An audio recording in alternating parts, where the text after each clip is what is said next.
Unit number 2, analysis and interpretation of financial statement. What is financial statement and the objective of financial statement? We have learned the definitions and meaning. Also, we have learned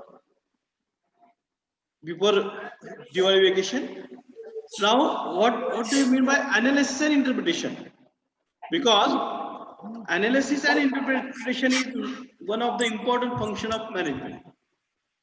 You are going to provide the information to management to assist the management while taking decision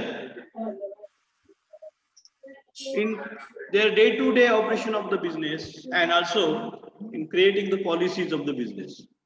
So analysis and interpretation is an important aspect, important function of management accounting. It is not only interesting but a significant function. It's a very important function of management accountant. It is also the important function of management accountant. It may be regarded as an art as it requires good understanding and also the experience in this regard.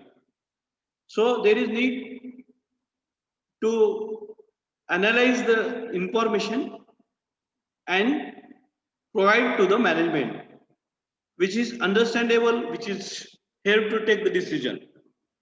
So there is need analysis.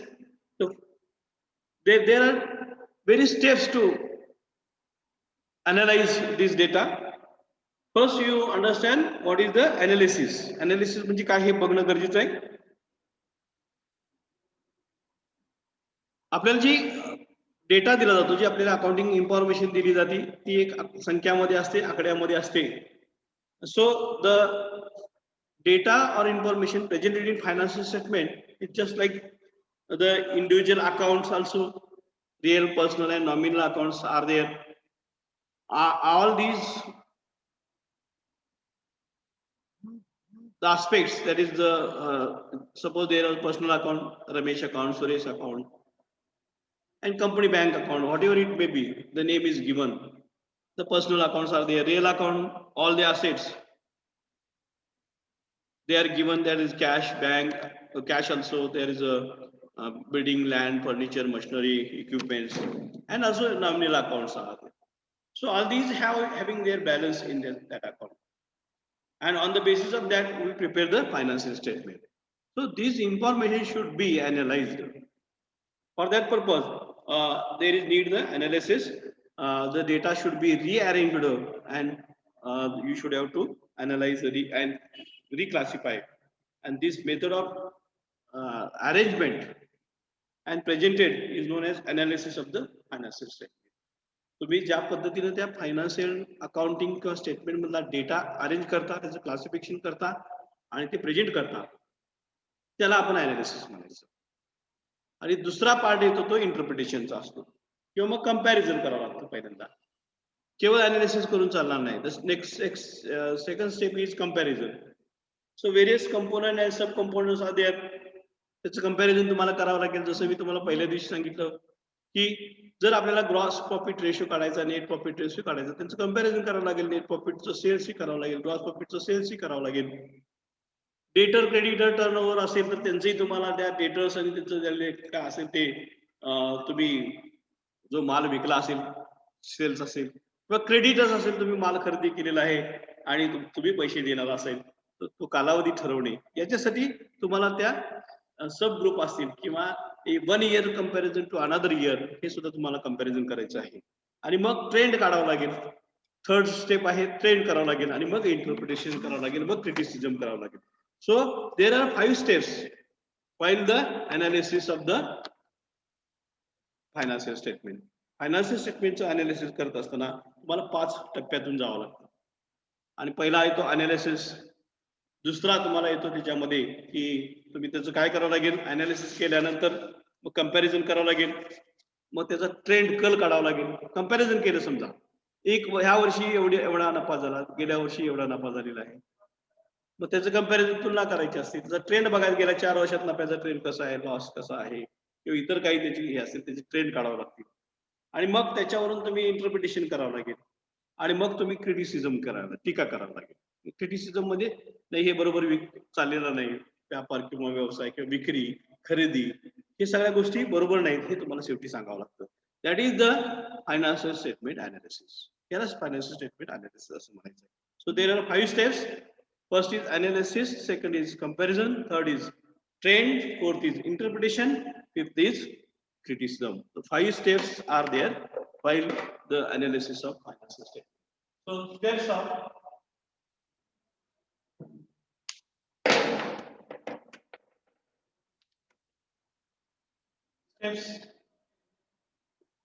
financial statement analysis. There are 5 steps. First is analysis. Analysis म्हणजे विश्लेषण. तुम्हाला त्याचा data arrange करावा लागेल, rearrange करावा लागेल आणि त्याचं क्लासिफिकेशन करावं लागेल. First part. Second is comparison. Comparison तुलना करावी लागेल. कंपॅरिझन करताना group to another groups, sub groups and also year to year whatever it may be. तुलना करा, कंपॅरिझन. थर्ड ट्रेंड, त्याचा कल काढा, चढता उतरता, सरळ गेला, खाली गेला, काय असेल ते, what ever in horizontal vertical.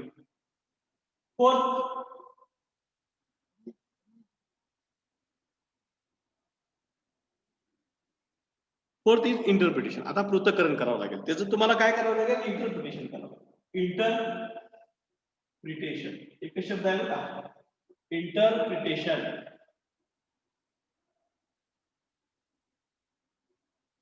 Interpretation शब्द आहे.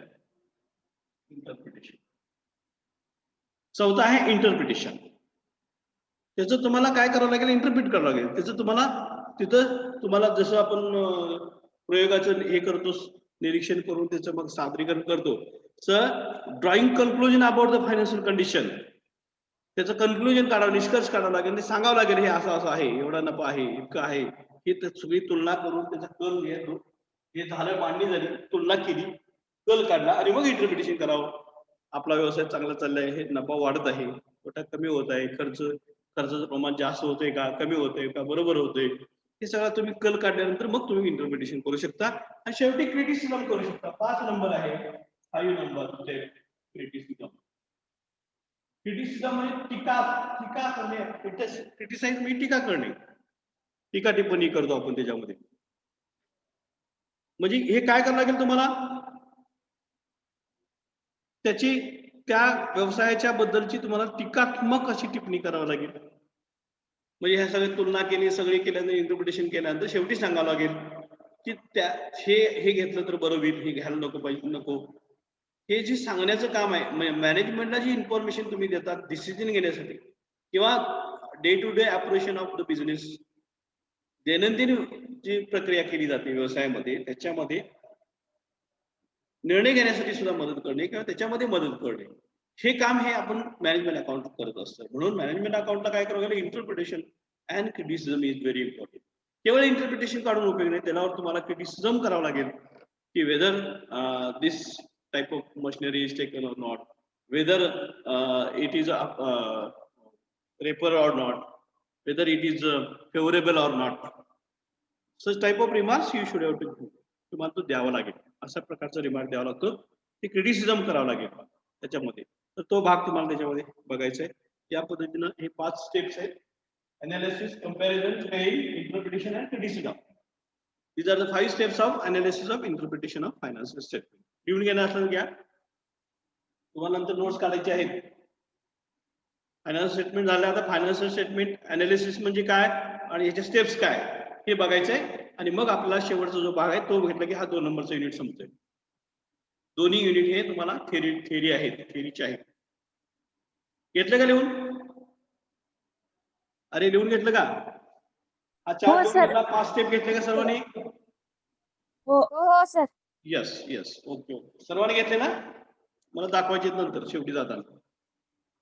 आता इकडे लक्ष द्या सर्वांनी. पुढचा जो भाग आहे आपल्या सिलेबस मधला, मी तुम्हाला सिलेबस दिलेला आहे. प्रत्येकाला आपल्या ग्रुपवर सिलेबस टाकलेला आहे. त्याच्यामध्ये advantage and tools of financial statement analysis पुढचा पार्ट आहे tools of financial statement analysis. हे अनालिसिस करण्यासाठी तुम्हाला कोणती टूल्स वापरायचे आता ह्याच्यामध्येच आलेले आहेत थोडेफार पण आपण बघू टूल्स ऑफ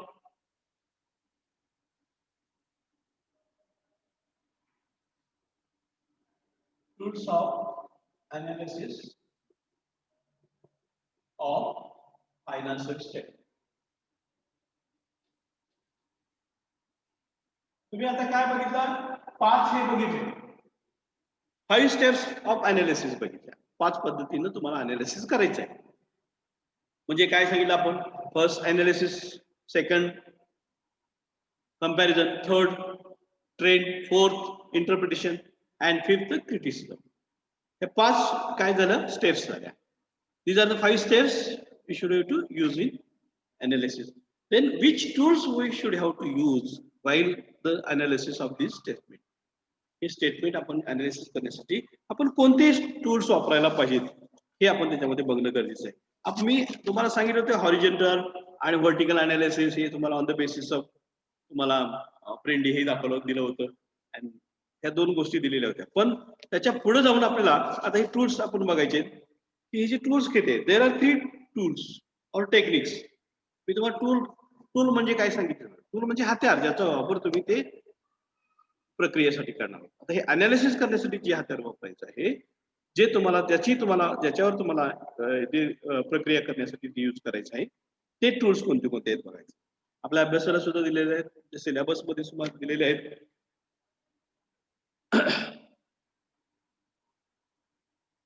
तर सिस्टमॅटिक मॅनरनं जर आपल्याला अनालिसिस करायचं देर is need for the analysis the financial data and interpretation them in a systematic manner. The number of techniques or tools are available. त्याच्यापैकी काही टेक्निक्स आपण बघायचे. 3 टेक्निक आहेत. एक कंपॅरेटिव्ह फायनान्शियल स्टेटमेंट लिहून घ्या. Second technique is common size financial statement.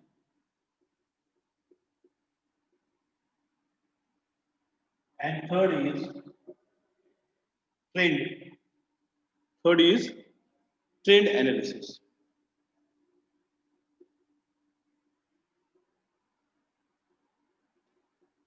Comparative financial statement analysis, common size financial statement analysis, and trend.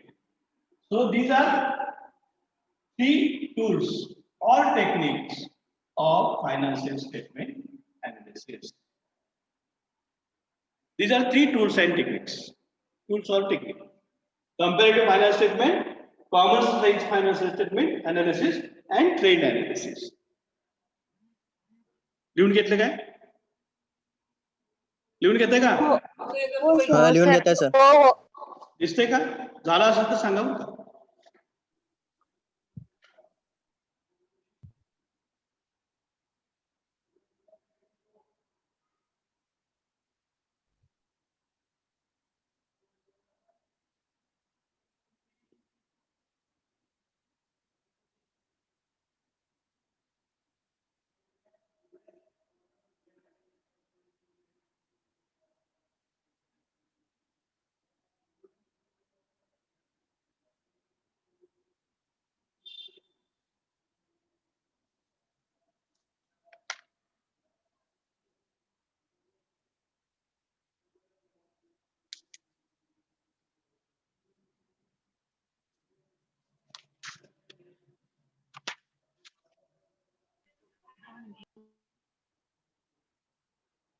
झालं का? ओके.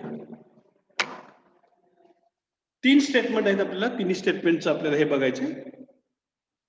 तुम्हाला कंपॅरेटिव्ह स्टेटमेंट माहित आहे काय प्रॉब्लेम येत नाही त्याच्यामध्ये. कंपॅरेटिव्ह स्टेटमेंट बघत असताना आपल्याला तुलना करावी लागेल. पहिलं स्टेटमेंट जे आहे तुलना करत असताना आपल्याला 1 किंवा 2 वर्ष किंवा 3 वर्ष जी दिलेली असतील त्याची तुम्हाला तुलना करावी लागेल. So comparative statement is a statement which indicate the direction of the movement with respect to financial position and operating results. So this statement, comparative statement, shows how the financial result is changing or not,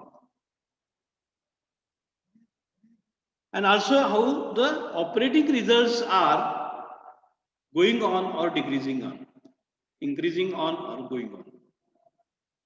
So such type of comparison is there. You should have to suppose there is trading account and profit and loss account. आपण trading profit and loss account बनवतो. काय करतो आपण trading अकाउंटला आपण particular rupees देतो. इकडे purchases घेतो, 2 purchases, to stock, 2 purchases, then 2 wages. इकडे काय घेतो आपण by sales, by closing stock, इतर काय आयटम असेल ते. हे झालं 1 इयर. आता आपण जर कंपॅरेटिव्ह स्टेटमेंट करायचं असेल तर आपल्याला काय करावं लागेल, तर कम्पेअर करावं लागेल. उदाहरणार्थ कंपॅरेटिव्ह ट्रेडिंग अकाउंट जर आपल्याला घ्यायचं असेल तर काय करावं लागणार आहे,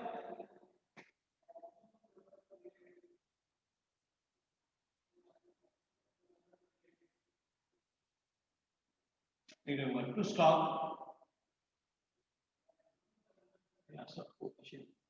इथं समजा 2019 आहे, 2020 आहे, 2019 आहे, 2020 आहे. पर्टिक्युलर हे स्टॉक आहे. इथं समजा 15,000 आहे, इकडं 8,000 आहे, इकडे 2 परचेसेस आहे, हे 20,000 आहे, हे 12,000 आहे. त्यात 2 वेजेस 6,000 आहे, 5,000 आहे. इकडे 2 कॅरेज इनवर्ड आहे, हे 9,000 आहे, हे 8,000 आहे. बाय सेल्स आहे. आता हे टोटल देत नाही, एक तुम्हाला फक्त हे देतो. बाय क्लोजिंग स्टॉक आहे, इथं 50,000 आहे, इथं 62,000 आहे. अशा पद्धतीने समजा तुमचं स्टेटमेंट आहे. तर हे झालं काय कंपॅरेटिव्ह स्टेटमेंट. तुम्हाला कम्पेअर करता येतं त्याच्यामध्ये. तर याच्यामध्ये ग्रॉस प्रॉफिट किती येतो मग तो बघायला लागेल. हे समजा हे बाकी आता इथं क्रॉस स्टॉक आहे, इथं 10,000 आहे, 8,000. हे झालं 70,000, हे झालं 60,000, इथं 70,000 आहे, 60,000 आहे. आणि म्हणजे काय आला, 2GP आला, ग्रॉस प्रॉफिट आला. ग्रॉस प्रॉफिट आला इथं 12, 20, 33 आणि 40, 37,000. 15, 35, 40, 60 नील 0 आला. तिथं काहीच नाही. 70 चे 70 आले. 9 वर्ष 15, 5, 20, 30, 15 नाही, 20, 10, 9, 15, 20, 5, 10,000.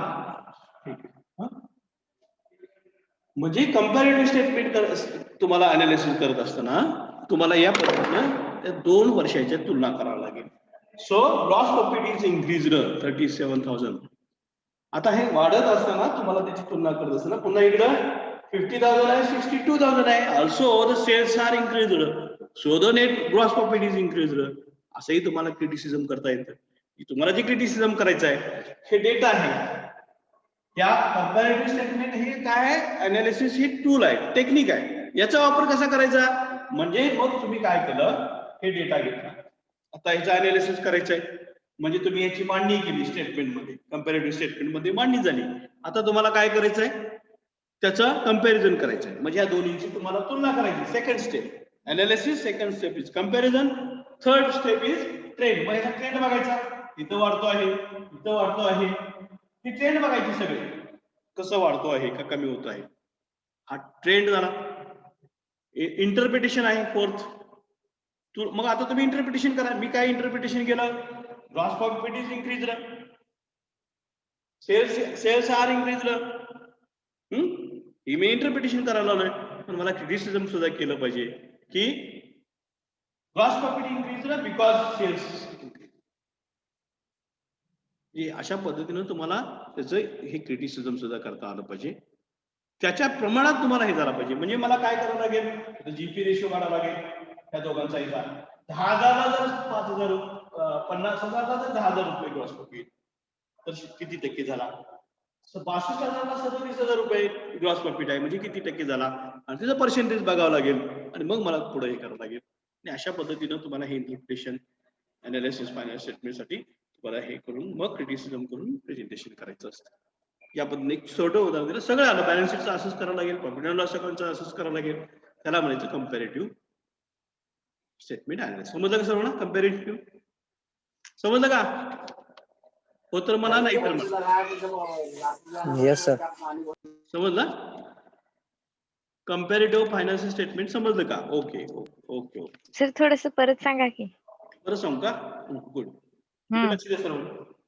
कंपॅरिझन म्हणजे तुलना, कंपॅरेटिव्ह म्हणजे तुमची तुलनात्मक करायचं, तुलनात्मक फायनान्शियल स्टेटमेंटचं विश्लेषण करायचंय. मी तुम्हाला एक उदाहरण साधं दिलं तर ट्रेडिंग अकाउंट, मी माझ्या मनाचं दिलं ते उदाहरण.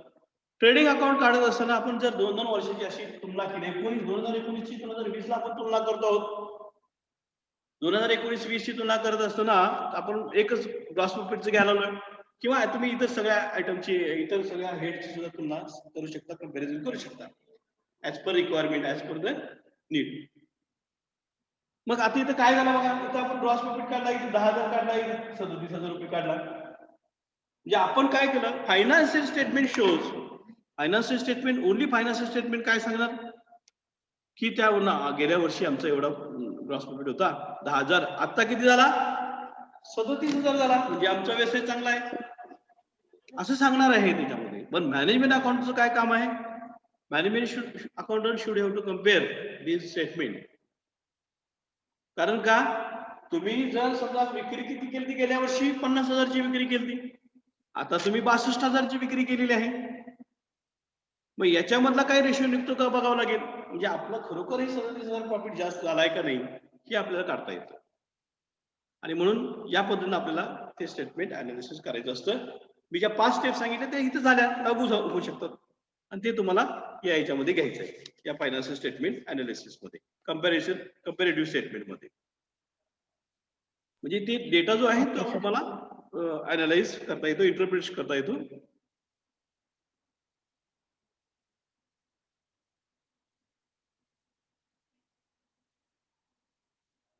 समजा आता काय होतं की नेट तसंच प्रॉफिट अँड लॉस अकाउंटचं काढलं आपण, आणि प्रॉफिट अँड लॉस अकाउंट काढल्यानंतर आपल्याला असं आढळून आलं की आपला समजा नफा कमी होतोय. मग जर आपला नफा कमी होत असेल तर तो नफा कमी का झाला याचं अनालिसिस कंपॅरेटिव्ह स्टेटमेंटवर करता येतं. समजा इथं जर नफा इथं कमी झालेला असेल नेट प्रॉफिटच्या वेळेला, इथले वरचे आयटम कोणते असणार आहेत, सगळे ऍडमिनिस्ट्रेटिव्ह सेलिंग डिस्ट्रीब्युशन आयटम असणार आहे. तसं सॅलरी आहे, ऍडव्हर्टाईज आहे, किंवा इतर तुमचं ऑडिट फीज आहे, अजून काही काही खर्च, तर हे सगळे खर्च जास्त असतात. समजा नफा कमी होण्याचे कारण गेल्या वर्षीच्या तुलनेमध्ये आज जर समजा तिथं तुमचं जर खर्च जास्त होत असेल या वर्षी 2020 ला, म्हणजे तुम्ही तिथं अनालिसिस करताना सांगितलं पाहिजे the profit decreased due to increase the expenses of that year. So there is need to decrease the expenses, control the cost, त्या खर्चावर नियंत्रण ठेवा, असं मॅनेजमेंट अकाउंट क्रिटिसिझम मध्ये दिलं पाहिजे. म्हणून त्या 5 स्टेपचा वापर या ठिकाणी आपल्याला अशा पद्धतीनं करावा लागेल सर्वांनी. इकडे लक्ष द्या, त्याच्यामध्ये हे झालं कंपॅरेटिव्ह स्टेटमेंट. दुसरं आहे तुम्हाला याचं ते स्टेटमेंट कसं आहे लक्षात ठेवायचं, तशा पद्धतीनं तुम्हाला trading account, profit and loss account, balance sheet दोन्ही स्टेटमेंट तयार करून घ्यायचंय आणि त्याचं अनालिसिस करायचंय. तुम्हाला काय अनालिसिस कसं करता येते हे आता पुढे ज्यावेळेला प्रॉब्लेम घेऊ त्यावेळेला कळेल. हे थेअरीचा भाग आहे, त्याच्यामध्ये थोडंसं काय केलं. सेकंड बघा, दुसरं स्टेटमेंट आहे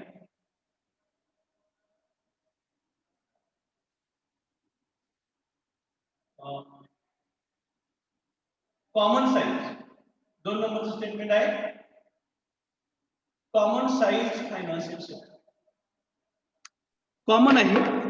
आता ही कंपॅरिझन म्हणजे गेल्या वर्षीचं या वर्षी 2019-20 ला असेल, किंवा 2015चं 2020 ला असेल, हे काही असेल त्याच्यामध्ये. आता कॉमन साईज स्टेटमेंट म्हणजे काय हे बघणं गरजेचं आहे. कॉमन साईज स्टेटमेंट मध्ये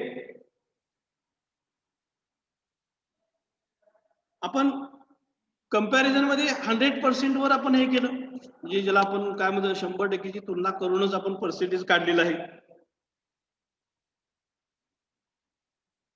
पण या कॉमन साईज स्टेटमेंट मध्ये तुम्हाला कंपॅरिझन करण्याची गरज नसते, पण प्रत्येक every statement every data as a individual data and it is 100%. तो प्रत्येक डेटा हा 100% असणार आहे. So there is internal comparison. म्हणजे एकाच बॅलन्स शीट मध्ये एकाच स्टेटमेंट मध्ये ट्रेडिंग अकाउंट असेल, प्रॉफिट अँड लॉस अकाउंट असेल, त्यामधल्या आयटमचं तुम्हाला कॉमन साईज स्टेटमेंट मध्ये हे करायचं असतं. म्हणजे कसं मी जसं सांगितलं तुम्हाला की समजा खर्च आहे, खर्चाचं जर प्रमाण तुम्हाला त्या विक्रीशी असेल,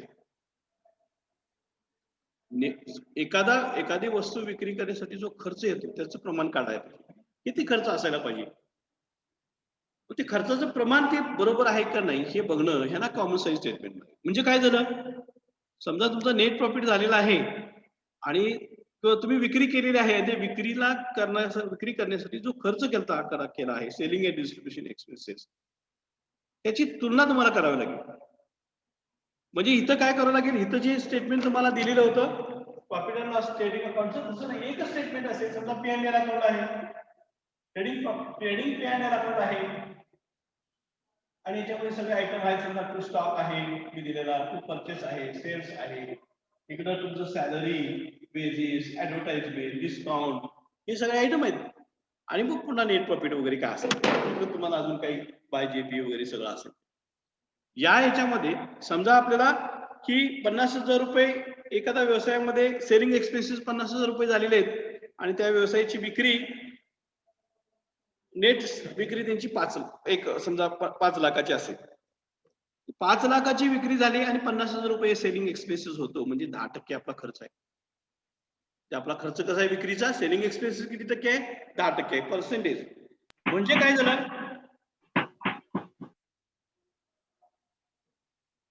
10% जर आपण खर्च करत असेल, हा तो नेट सेल्स प्रत्येक वर्षी 10% प्रत्येक वर्षी आपण करत असतो. म्हणजे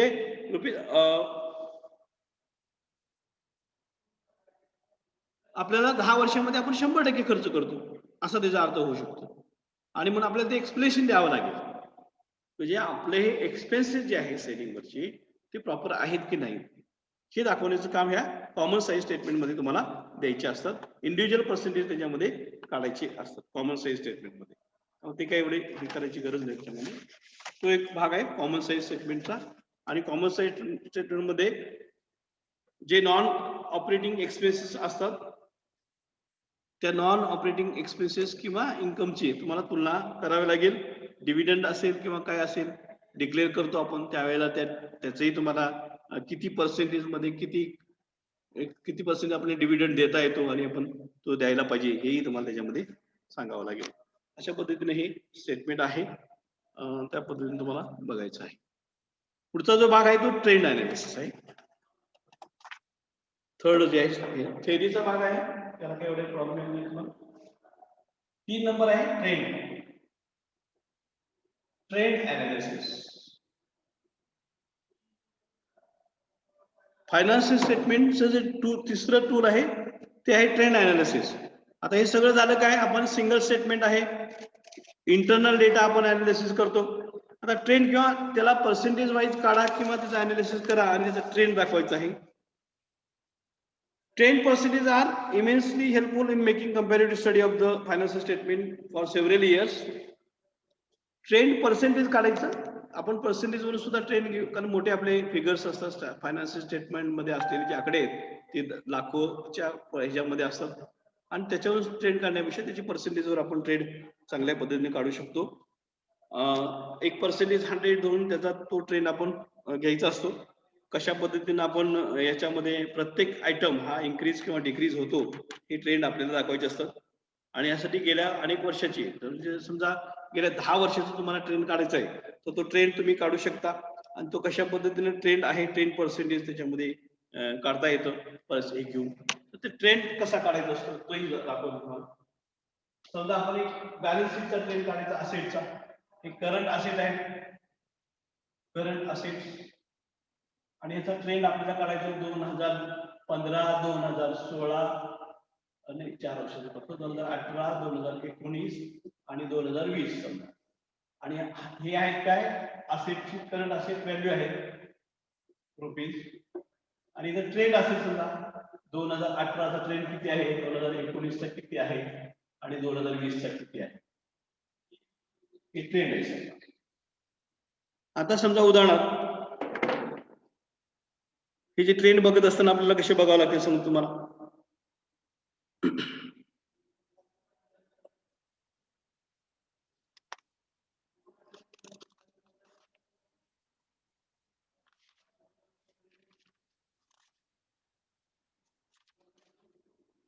पिरियड संपतो का आपला? पिरियड संपतो का आपला? ठीक आहे आपण हे